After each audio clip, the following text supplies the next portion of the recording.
Hello, welcome back to Healing Mama Podcast. I am Val, aka Healing Mama, and today is episode 4.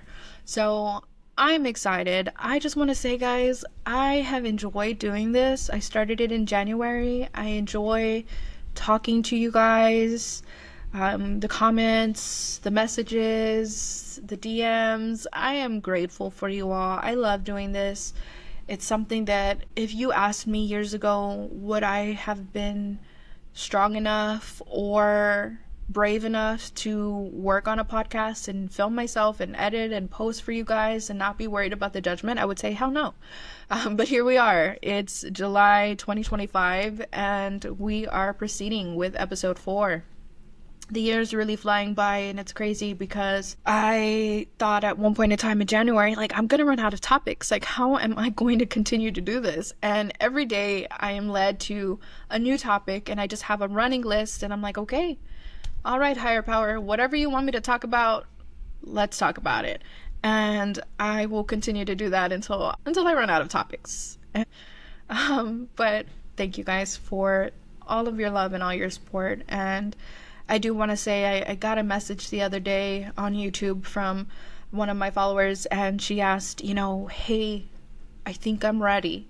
I think I'm ready for this healing journey. What's the first step? What would you say is the first step with all these tools that you've provided? And I would say the first step, honestly, is reaching out to somebody who is able to coach you and work with you through your inner child traumas. Shameless plug here.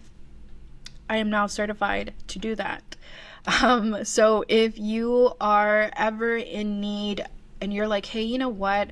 I'm tired of living life day to day. I'm tired of not feeling like I have a purpose. I want to heal. I don't want to hurt anymore. I don't want to be angry. I don't want to hold on to these traumas. I want to let it go. Reach out to me. If you don't want to reach out to me because you know me and you just don't want to get in the weeds with me, that's totally 100% fine. If you are in the San Antonio area, I know some people, you can reach out to me. Not necessarily anywhere else, but I do work with people remotely and virtually on the inner child healing shadow work. And so I would love to help you guys and guide you through it. And not saying that I'm perfect, right? I'm newly certified, but I've been working on my healing journey for a year now. Before that, honestly, I was working on myself prior to that, but I'm going to be honest, and I half-assed it. And it's like I recently told my husband, you give what you put in. You get what you put in. So if you're not putting in 100%, you're not going to get that 100%. And so I feel like prior to this past year, I was like, I'm ready, but I wasn't fully ready. I hadn't hit rock bottom. But anyways, I'll wrap that up. There is generational curses.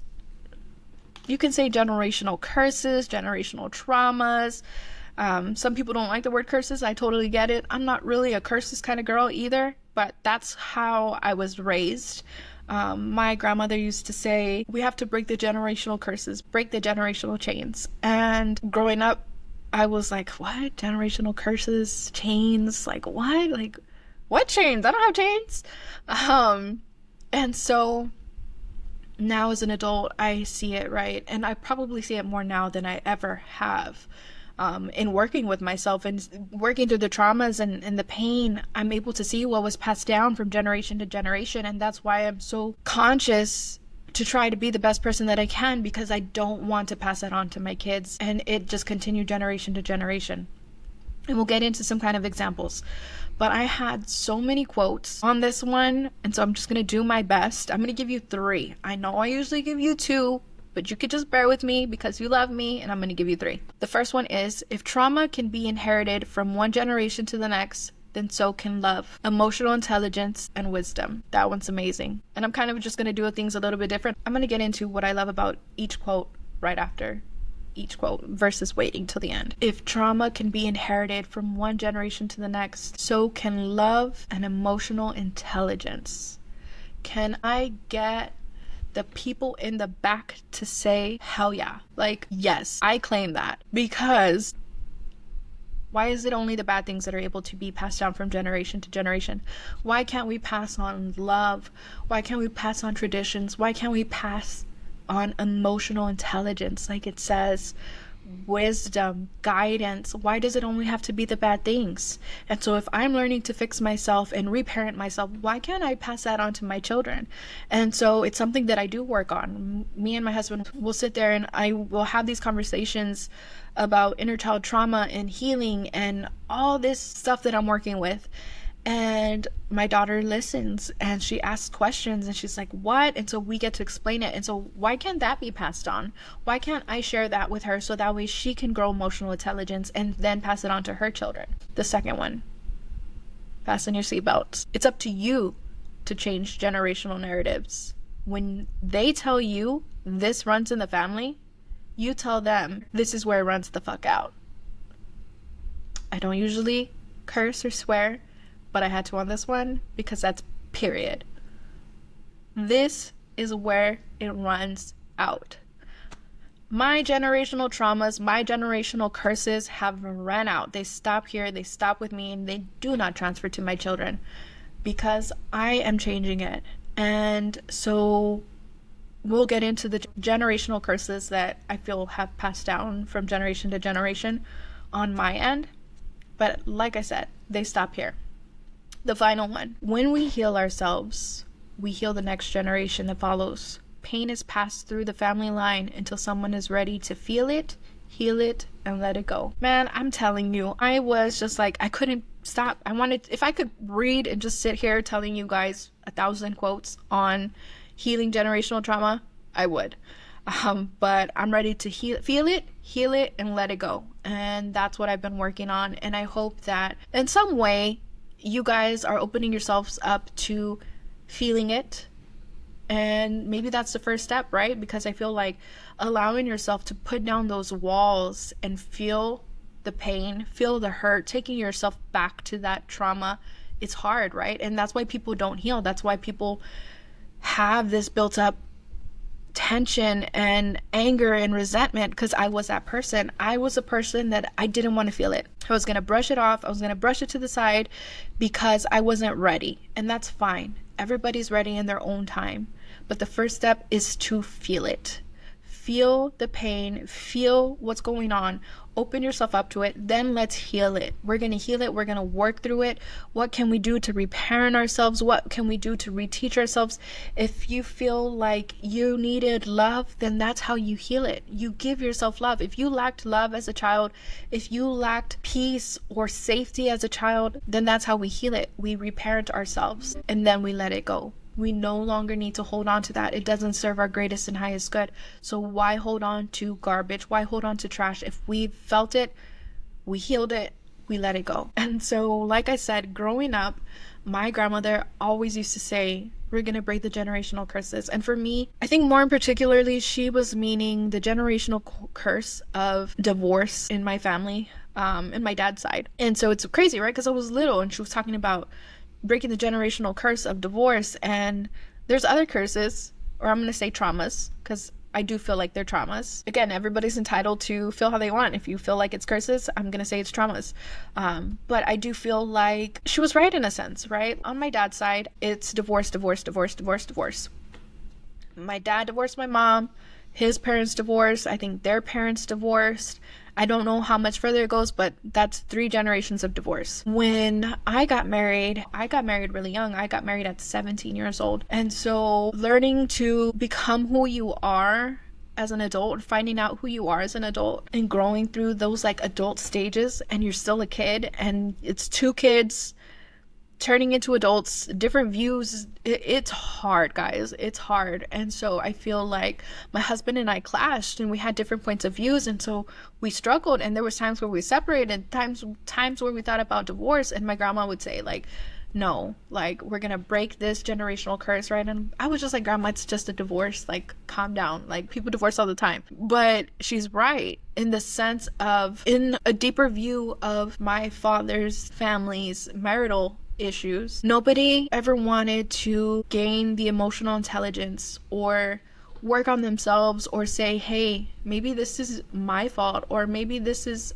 our fault. You're doing this wrong. I'm doing this wrong. Let's look deeper. Let's fix it. What can we do? And I'm not saying to stay in an unhealthy relationship. if you're not safe, I don't feel like there's anything wrong with divorce.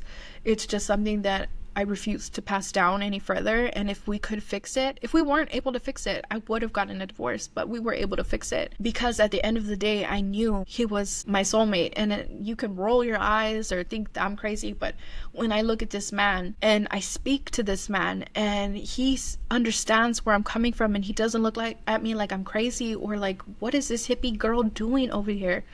I know that God made him just for me. I know that everything that we went through was for a reason, was for a purpose, because again, life is happening for you, not to you. And so I know that God made him for me and me for him, and that in this lifetime we're supposed to work with each other to help better each other and better one another. But if I would have just been like, hey, you know what, it's easier to get a divorce, like, yeah, our issues are surface level, but I'm just going to go ahead and get a divorce because that's what my family does, then I wouldn't be where I'm at today, right? Who knows? Who knows who I would have been with, what I would have been doing if I would have felt safe in the fact that somebody could hold a space for me and I get to be who I want to be and get to be who I am at my core and be true to me. Because there isn't a second where I ever think, does he think I'm weird? Because he knows I'm weird. He knows who he has for a wife, and he knows that I'm very open-minded and I'm very spiritual and I'm always open to learning and growing. And so he knows that that's who I am at my core. But who knows, if I would have divorced him, maybe I would have gotten somebody else who was less likely to feel that way. So I would say that was a big one, right? Love. That's an issue of love between people. But if you can't love yourself first, how can you love somebody else? And I think when I look at my dad and his mom, I'm not going to speak too much to like my mom. That's going to come here shortly. But because my grandparents stayed together, my grandma's parents stayed together. I don't know much about my grandfather's side of the family. But when I look at the relationships, I don't know them to be able to say like, hey, this was the situation, this is what went down. But when I look at them as people, I know that my dad doesn't love himself. I don't know much about my dad's mom, but I know that my dad's dad doesn't love himself because he's angry, he's bitter, he doesn't let anybody in. And so I feel like that leads me into my next one. The next generational curse is a victim mentality and self-loathing. And I feel like that's something that when I look at my family line on my dad's side, it's something strong, right? Like when you have a chip on your shoulder, that's very much my dad's side of the family. Why me? Why is this happening to me? Everybody else gets to live a great life. I hate the world. Everything is against me. Just negative mentality. So maybe the word is it's a negative mentality.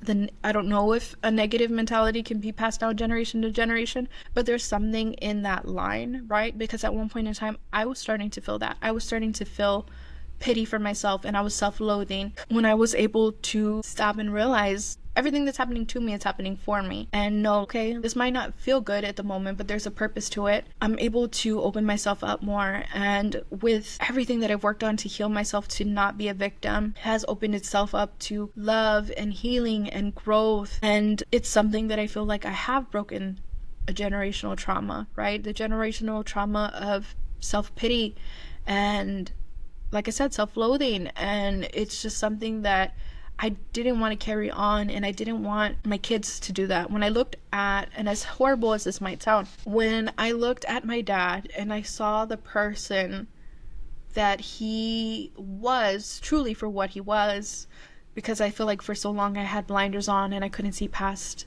the love that I had for him. But when those blinders came down and I was able to set boundaries and see him for his core and who he is, it wasn't a nice sight. It wasn't a pretty sight. So I was like, hey, I don't want to be this person. And I can start to sense things in myself that were becoming like him.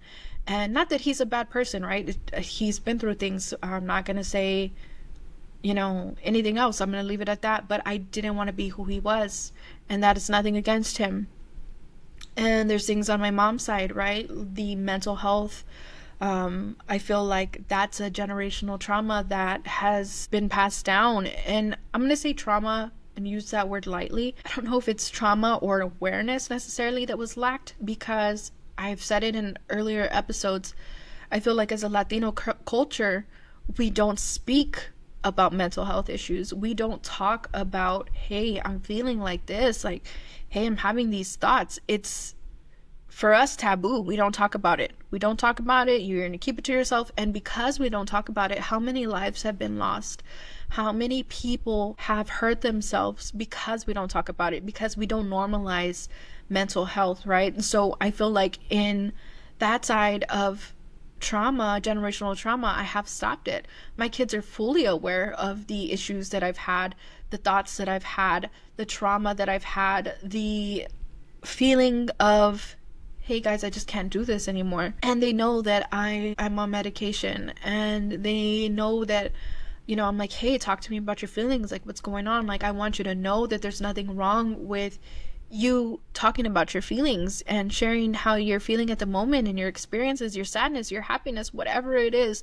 I feel like broken communication can be a trauma. Not talking about mental health issues, to me, like I said, can be maybe not a, maybe you don't see it as a trauma, maybe you see it as a lack of awareness or knowledge, right?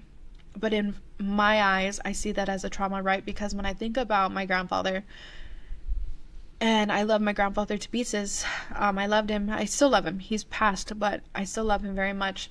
I know he had mental issues. I know that he was struggling with things, and that passed down to my mom, and that passed down to me. And I feel like, in a sense, if I'm being honest, I did mess up my children, and I'm pretty sure they're going to have to go through inner child healing and trauma healing and shadow work, because like I said, I'm late in the game, but better late than never. And if I can break some traumas now, then I'm going to do that. But I could see it, right? And so as you start to work through your inner child and your shadow healing, you're able to see why you have the trauma, how it was caused, and then you're able to see why the person that caused trauma did that, or what you think, right? And most of the time it's hurt people, and I have a full episode on that. But they don't know consciously that they're hurting you. I mean, some might, right? I'm not gonna say all people are angels. There's some really messed up people out there, in the sense of you can physically know you're hurting your child or the person you love and just not care, right? But I think even at that has to be a mental problem. But hurt people is more often than not the fact that they're hurting inside, and so they're hurting you.